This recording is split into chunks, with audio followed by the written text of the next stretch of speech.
Hello students, welcome to GRD classes. तो आज के इस लेक्चर में हम चैप्टर 1 का एक important topic that is torque on a dipole in uniform electric field start करते हैं। तो सबसे पहले मेरे पास इस तरीके से एक यूनिफॉर्म इलेक्ट्रिक फील्ड है, दैट मीन्स ये कुछ लाइंस हैं जो पैरेलल हैं। अगर ये पैरेलल लाइंस हैं तो ये एक यूनिफॉर्म इलेक्ट्रिक फील्ड बना रही हैं।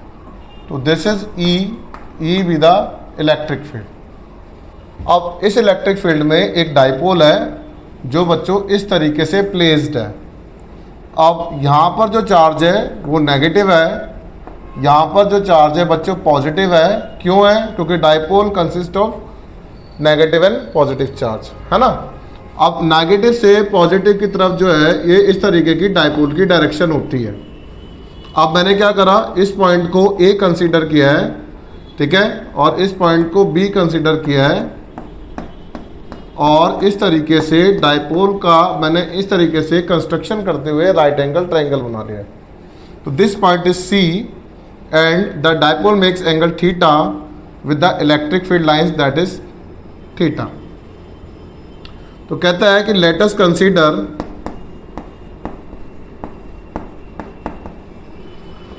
a dipole placed at angle theta in uniform electric field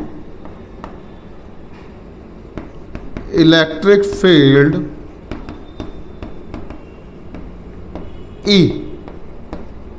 okay, तो एक डाइपोल है जो एट एंगल थीटा पर है किसी यूनिफॉर्म इलेक्ट्रिक फील्ड में। अब इसी डाइपोल के द्वारा plus in the direction of electric field एक फोर्स लग रही है दैट इज Q इंटू ई। अब नेगेटिव चार्ज जो फोर्स लगाएगा ये अगेंस्ट लगाएगा इलेक्ट्रिक फील्ड की लाइंस के, that is minus of Q E. तो कहता है कि फोर्स exerted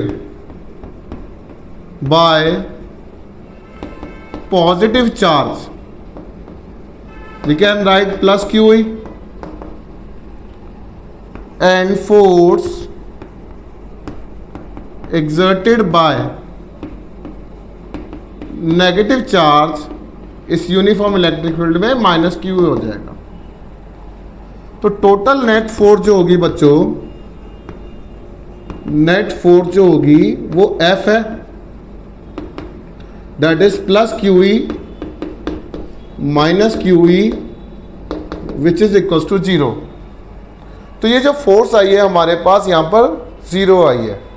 क्लियर होता है यहाँ तक? अब इसका मतलब है कि अगर जब नेट फोर्स 0 हो गई है डाइपोल पे, तो इसके अंदर जो ट्रांसलेटिंग फोर्स है, जो ट्रांसलेशनल मोशन है पार्टिकल का, ट्रांसलेटिंग फोर्स जो एक्ट हो रही है वो 0 हो रही है। तो कहता है the translating force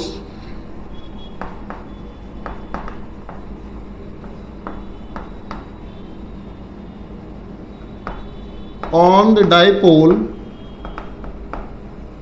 in uniform electric field is 0। तो अगर ट्रांसलेटिंग फोर्स किसी डाइपोल की इस इलेक्ट्रिक फील्ड में 0 हो जाती है तो यहां पर कपल क्रिएट हो जाएगा और टॉर्क एक्ट होगी। तो इट मींस और यूनिफॉर्म इलेक्ट्रिक फील्ड में अगर 0 जाती है तो due to couple of force the torque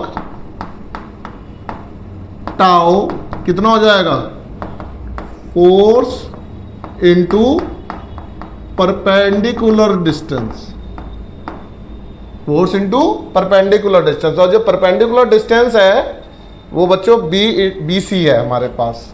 force कितनी एक्ट हो रही है, QE, और परपेंडिकुलर डिस्टेंस कितना है, BC।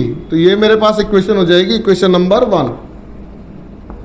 अब ये राइट एंगल ट्रायंगल है, इन राइट ट्रायंगल ABC, ये ABC राइट एंगल ट्रायंगल है, तो बच्चों साइन थीटा किसकी बराबर हो जाएगा, perpendicular, this is B C by hypotenuse मतलब ए बी।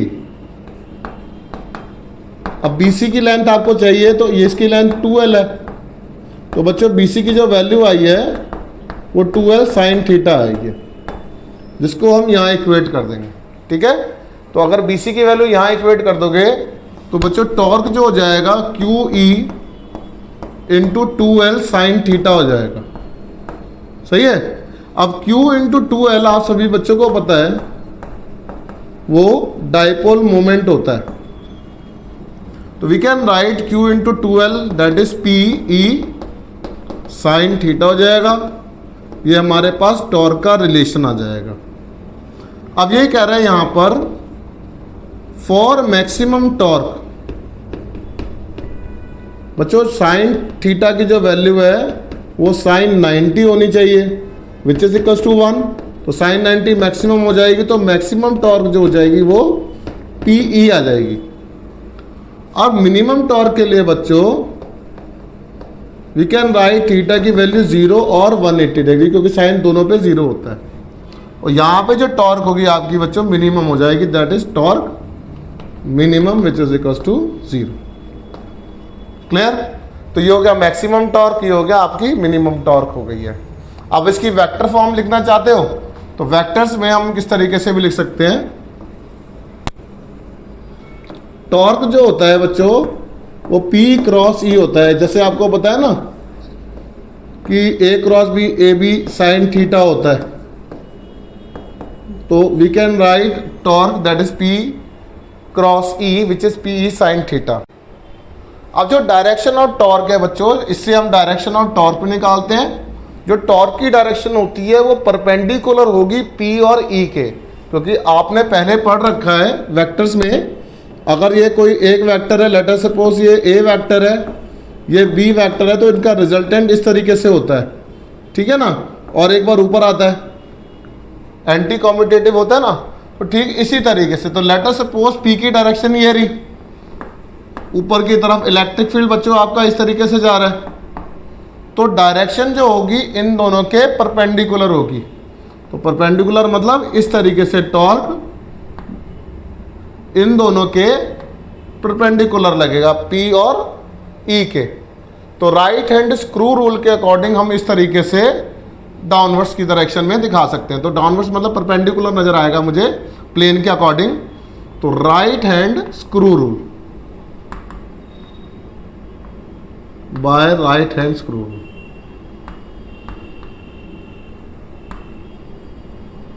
ठीक है, तो आई रिक्वेस्ट पहले इतना पार्ट नोट डाउन करिए। अब इसके बाद हमारे पास नेक्स्ट है कि किसी भी डाइपोल को अगर मैं किसी नॉन यूनिफॉर्म इलेक्ट्रिक फील्ड में रखूंगा तो हमें क्या चीज़ का एक्सपीरियंस होता है। तो ये आपका पूछे जाने वाला एक MCQ पार्ट है जो आपको याद रखना है। अभी हमने इससे पहले किसकी डेरिवेशन करी है, एक यूनिफॉर्म इलेक्ट्रिक फील्ड में जिस टाइम डाइपोल को रखा जाता है तो उसके अकॉर्डिंग कितनी टॉर्क एक्सपीरियंस होती है वो हमने अभी डिराइव किया था।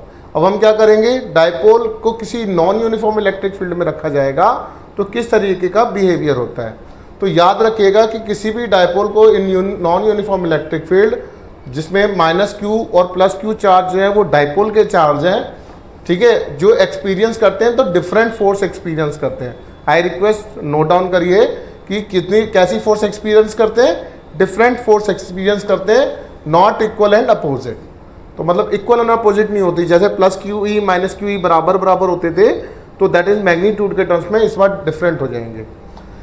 Eight slightly different positions in the field and hence both net translatory force, जहाँ पर यूनिफॉर्म इलेक्ट्रिक फील्ड में ट्रांसलेटिंग फोर्स 0 होती थी बट यहाँ पर 0 नहीं है, यहाँ पर कुछ ना कुछ नेट ट्रांसलेटरी फोर्स और टॉर्क एक्ट होगा डाइपोल पर। आई रिक्वेस्ट इसको प्लीज नोट डाउन करिए। अब इनका रिप्रेजेंटेशन है, काफ़ी बार पूछा गया कि किसी भी डाइपोल है, let us suppose this is dipole, तो मैं इसको इस तरीके से बॉक्स में कर देता हूँ। ये नेगेटिव चार्ज है, ये पॉजिटिव चार्ज है, तो डाइपोल की डायरेक्शन नेगेटिव से पॉजिटिव की तरफ है, और ये इलेक्ट्रिक फील्ड की डायरेक्शन। तो इलेक्ट्रिक फील्ड और डाइपोल कैसे हो गए, पैरेलल हो गए। कैसी कंडीशन होगी बच्चों, ये पैरेलल की कंडीशन होगी। तो in the case of parallel when the dipole and the electric field parallel होंगे तो क्या होगा, तो नेगेटिव चार्ज वाला जो फोर्स एक्सपीरियंस करेगा वो नेगेटिव साइड इलेक्ट्रिक फील्ड के अगेंस्ट करेगा, पॉजिटिव वाला जो है वो इन the direction of electric field करेगा। तो डायरेक्शन ऑफ नेट फोर्स जो होगी बच्चों वो राइट डायरेक्शन में होगी, this is in the direction of dipole और you can say electric field, और डायरेक्शन ऑफ इलेक्ट्रिक फील्ड होगी वो भी राइट डायरेक्शन में होगी, ये याद रखना। अब ये सेम डायपोल है, ये एंटी पैरेलल का केस है बच्चों, एंटी पैरेलल। अब एंटी पैरेलल कौन कौन है, इलेक्ट्रिक फील्ड और डायपोल।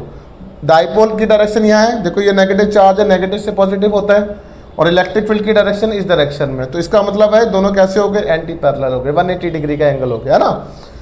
तो प्लस वाला चार्ज इलेक्ट्रिक फील्ड की डायरेक्शन में फोर्स यहाँ लगाएगा, नेगेटिव वाला चार्ज इस डायरेक्शन में फोर्स लगाएगा इलेक्ट्रिक फील्ड के, है ना। तो अगर ये वाली चीज़ आपको क्लियर होती है तो डायरेक्शन ऑफ नेट फोर्स जो होगी वो लेफ्ट डायरेक्शन में होगी, और डायरेक्शन ऑफ इलेक्ट्रिक फील्ड बच्चों जैसे कि यहाँ पर राइट डायरेक्शन में बताया गया है वो इस तरीके से होगा। तो आई रिक्वेस्ट प्लीज़ इतने सारे को नोट डाउन करिए, क्योंकि एग्जामिनेशन पॉइंट ऑफ व्यू से ये वाला सेक्शन आपका एमसीक्यू में आता है, कभी कभार ड्रॉ करने आ जाते हैं हमें नॉन यूनिफॉर्म इलेक्ट्रिक फील्ड के पार्ट। तो रिक्वेस्ट है प्लीज़ इतना पार्ट करके रखिएगा। Thank you very much.